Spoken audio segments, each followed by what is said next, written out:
Budget सत्र के दूसरे चरण में भी गतिरोध जारी रहने के कारण तमाम महत्वपूर्ण विधेयक और सरकारी कामकाज अधर में लटके रहने के आसार नजर आ रहे हैं। सत्र के पहले चरण में कुछ तात्कालिक महत्व के काम हो गए थे, लेकिन इस बार पहले से अधिक गतिरोध की नौबत देखने को मिल रही है।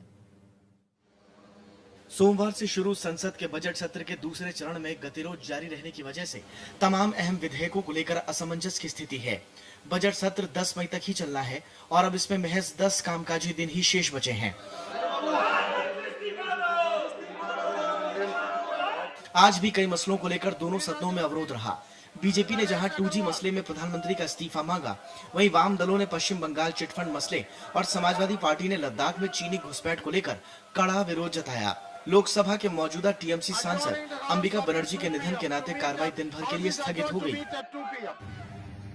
So one then begins to question the motive, the reason, and what is the fear and insecurity that they do not wish to have a transparent debate in Parliament under the democratic norms and principles of this great country of ours. फिलहाल संसद के 10 बचे हुए कामकाजी दिनों के दौरान वित्त विधेयक के अलावा राष्ट्रीय खाद्य सुरक्षा विधेयक, भूमि अधिग्रहण विधेयक, पेंशन और बीमा सुधारों से जुड़ा विधेयक और न्यायपालिका की जवाबदेही सुनिश्चित करने से जुड़े कई दूसरे विधेयक पास हो रहे हैं।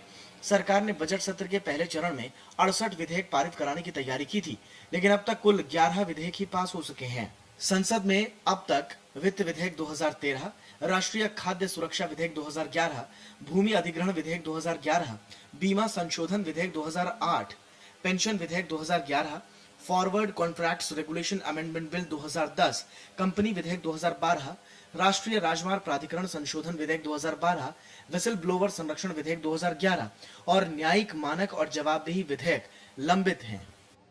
संसद में 2G घोटाले पर जेपीसी की जांच रिपोर्ट को लेकर बीजेपी और दूसरी विपक्षी पार्टियों के तेवर सख्त हैं। लद्दाख में चीनी घुसपैठ का मामला भी अहम हो गया है।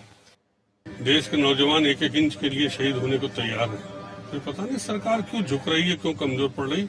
इसी मारे हम लोगों ने आज इस मुद्दे को सदन में उठाया। तो हमारा कहना है कि कड़ाई से पेश आओ, चाहे इसके लिए जो भी निर्णय लेना पड़े। Don't ask for a parallel JPC. And they insisted that they wanted a parallel JPC, whom they were abusing 2 years ago. Look at the language they used about Raja in Parliament. जाहिर है कामों की सूची लंबी चौड़ी है और समय बहुत कम है, ऊपर से तमाम मसलों पर गतिरोध। ऐसे में लंबे समय से अटके विधेयकों को पास कराया जा सकेगा, इसमें संदेह नजर आ रहा है। अरविंद कुमार सिंह, राज्यसभा टीवी।